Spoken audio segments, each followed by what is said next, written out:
मैं doctor CL महावर BA second year की छात्राओं को विष्णु प्रभाकर के एकांकी की कला की विशेषताएं बताने जा रहा हूँ। ध्यान से सुनिए। विष्णु प्रभाकर बहुत अच्छे मानवतावादी, मनोवैज्ञानिक, नाटककार, एकांकीकार हैं। इसमें से प्रमुख रूप से देखा जाए तो विष्णु प्रभाकर आधुनिक युग के मनोवैज्ञानिक एकांकीकार हैं। इनके एकांकियाँ यथार्थ जीवन की जीवन शैली को अभिव्यक्ति देती है और समाज के प्रत्येक वर्ग, समुदाय एवं समाज के जो विभिन्न प्रकार की दिशाएं हैं उनको व्याख्यात करती है, दिखलाती है, चित्र रेखांकित करती है। तो इस प्रकार से हम देखते हैं कि विष्णु प्रभाकर एक बहुत बड़े हिंदी साहित्य के एकांकीकार हैं। समसामयिक विषयों को लेकर इन्होंने एकांकियाँ लिखी। विष्णु प्रभाकर मानवतावादी कलाकार हैं, यानी मानवीय जीवन के जीवन मूल्यों को उभारने वाले, बताने वाले एक मानवतावादी कलाकार है। कलाकार इस रूप में कि उन्होंने मानवीय जीवन को अपनी कला के माध्यम से, कौन सी कला? एकांकी कला के माध्यम से प्रदर्शित किया, इसलिए कलाकार। क्योंकि कलाकार वह होता है जो जीवन शैली को, मानवीय जीवन शैली को अभिव्यक्ति दिखाएं विभिन्न कलाओं के माध्यम से। और विष्णु प्रभाकर ऐसे कलाकार हैं, उन्होंने मानवीय जीवन को, भारतीय जीवन की जो लोगों की जो शैली है उसको अपनी एकांकी के माध्यम से मंच के ऊपर मंचित किया, दिखाया। भारतीय जीवन की जो शैली है, भारतीय लोगों की जो यथार्थ का जो जीवन है किस प्रकार का है और कैसे कैसे यहाँ पे हो रहा है, उसको रेखांकित किया, दिखाने की कोशिश की है। इसलिए मानवतावादी कलाकार है। यथार्थ के पृष्ठभूमि पर आधारित आदर्श का स्वर इनकी कृतियों में सुनाई पड़ता है। यथार्थ साहित्य क्या है? समाज का दर्पण। और दर्पण क्या करता है? व्यक्ति को जो जैसा है वैसा का वैसा प्रतिबिंब दिखाता है। तो साहित्य भी वैसा ही है। अगर जैसा मानवीय जीवन है जहाँ का, और जहाँ पर जो साहित्यकार है उसका वर्णन वो वैसा का वैसा करता है जो कि वहाँ के लोग जी रहे हैं, जीवंत चित्रण कर रहे हैं। इसलिए हम कह सकते हैं कि विष्णु प्रभाकर जो मानवीय जीवन मूल्य हैं उनकी जो पृष्ठभूमि यथार्थवादी जीवन पर आधारित है, और वो भी कैसे? आदर्शवादी। भारतीय संस्कृति का जो विशेषता देखें तो इसकी आदर्शवादी विशेषताएं, मानवीय जीवन मूल्य इसमें समाये हुए हैं। और वो जीवन मूल्य ऐसे जीवन मूल्य हैं कि जिससे कि इसकी निरंतरता भारतीय संस्कृति अभी भी बनी हुई है आदिकाल से अब तक। अन्यथा कई भारतीय संस्कृतियों के अलावा जो विदेशी संस्कृतियाँ तो नष्ट हो गई, लेकिन एक भारतीय संस्कृति एक ऐसी है जो निरंतर अपना रूप बनाए हुए हैं उसी रूप में। तो यही कारण है कि ये आदर्शवादी है, मानवीय जीवन मूल्य हैं और जीवन मूल्यों को लेकर के चलिए। इसलिए इनकी जो कृतियाँ हैं, इनके जो एकांकियाँ, उनमें मानवीय जीवन मूल्य का आधार यानी आदर्श रूप को रेखांकित किया है। और वही स्वर इनकी एकांकी में सुनाई देता है, मंच पर सुनाई देता है। मंच पर उन्हीं बातों को उन्होंने उभारा है। यथार्थ पर आधारित आदर्शवाद को इन्होंने अपनी एकांकी के माध्यम से प्रस्तुति दी।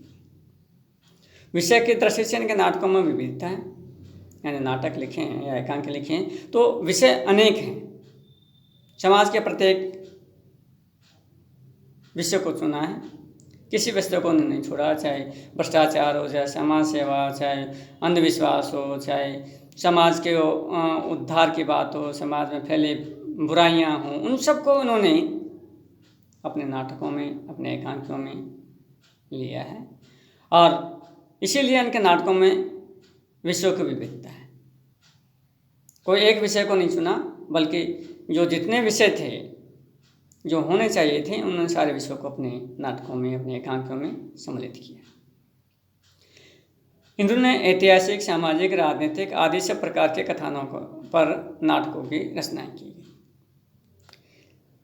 विष्णु प्रभाकर ने क्या किया कि चाहे वो इतिहास हो, इतिहास की पृष्ठभूमि हो, ऐतिहासिक हो, या समाज हो, यानी सामाजिक हो, समाज में फैली बुराइयाँ हो या अच्छाई हो या अंधविश्वास हो।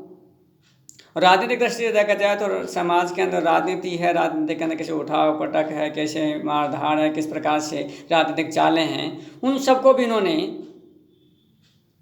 अपने इस नाटकों में, अपने एकांकों में विषय चुना और वो विषय से सटीक विषय लिए जो कि सुनने में उनका जो विषय था, विषय वस्तु से पता चल जाता है कि इस नाटक या इस एकांकी में क्या बात कही है।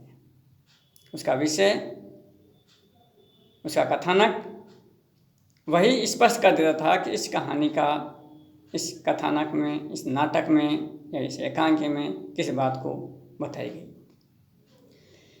तो उनका जो विषय वस्तु था, जो कथानक था, बड़ा सटीक था और उसके अंदर कही गई बात, उसमें बताई गई बात, मंच पर दिखाई गई बात बड़ी सटीक और मार्मिक थी, जो कि प्रत्येक वस्तु को प्रत्येक दृष्टि से सब प्रकार से संपन्न थी।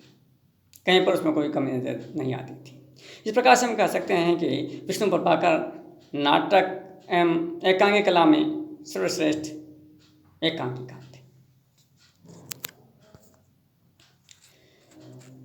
इन्होंने स्वयं स्वीकार किया है कि मनोवैज्ञानिक नाटक लिखने में इनकी विशेष रुचि है, क्योंकि जो खुद व्यक्ति ये बात कहता है कि मैंने ये लिखा है, जिसकी जैसी रुचि, तो इनकी जो रुचि थी, इनका जो मन रमा था वो मनोवैज्ञानिक नाटकों में। उन्होंने खुद लिखा है कि मैंने जो नाटक लिखे हैं या एकांक लिखे हैं वो मनोवैज्ञानिक तरीके से लिखी है, क्योंकि मेरी उसमें विशेष रुचि थी, मेरे को उसमें लिखने में आनंद आया। क्योंकि मनोवैज्ञानिक ऐसा विषय है जिसमें मनुष्य के मन के विषय को पहचाना जाता है, समझा जाता है, पढ़ा जाता है, लिखा जाता है। और वो एक व्यक्ति का नहीं होता, बल्कि समाज के प्रत्येक व्यक्ति को चोट मारता है, प्रत्येक व्यक्ति का मनोवैज्ञानिक विश्लेषण करता है। तो ऐसा विषय सब व्यक्ति के मन तक को पहुँचता है, इसलिए मनोवैज्ञानिक तरीके से उन्होंने जो लिखा है बड़ा अच्छा लिखा है। और इसी आधार पर इन्होंने अपने कथानकों का ताना बाना बुना और इन्होंने मनोवैज्ञानिक के आधार पर ही बुना है। क्यों? आखिर जो ताना बाना बुना अर्थात कहानी को जो लिखने की जो कला थी और ना विषय वस्तु था, उन्होंने मनोवैज्ञानिक का आधार चुना। और इन्होंने जो नाटकों के जो पात्र लिए, इन्होंने अपने नाटकों में मुख्यतः जटिल पात्रों को ही लिया। जटिल यहाँ था मतलब जो क्रिटिकल थे, बड़े विशेष थे, उसमें जटिलताएँ बड़ी पड़ी हुई थी, एक नहीं अनेकताएँ विविधताएँ बड़ी पड़ी हुई थी। ऐसे नाटकों के अंदर के जो पात्र थे, ऐसे विविध प्रकार के पात्र थे, जो पात्रों को इन्होंने अपने नाटकों में, अपने एकांकी में लिया, जिससे कि वो बता सकें आखिर इन पात्रों की क्या खूबियाँ थी, क्या विशेषताएं थी और क्या कमियां थी। इसे समाज के लोग देखें, पढ़ें, सुने और उसके आधार पर निर्णय करें आखिर ये सही था या गलत था। यही संदेश विष्णु प्रभाकर अपने नाटकों और एकांकी में देना चाहते हैं। अतः पात्रों की जटिलता इनका मुख्य रूप था और नाटकों के जो लिखे, एकांकी जो लिखे, बड़े विशेष और महत्वपूर्ण लिखे, जो कि अपने समय के सर्वश्रेष्ठ एकांकीकार और सबके मन को भाने वाली एकांकियाँ उन्होंने लिखी। धन्यवाद।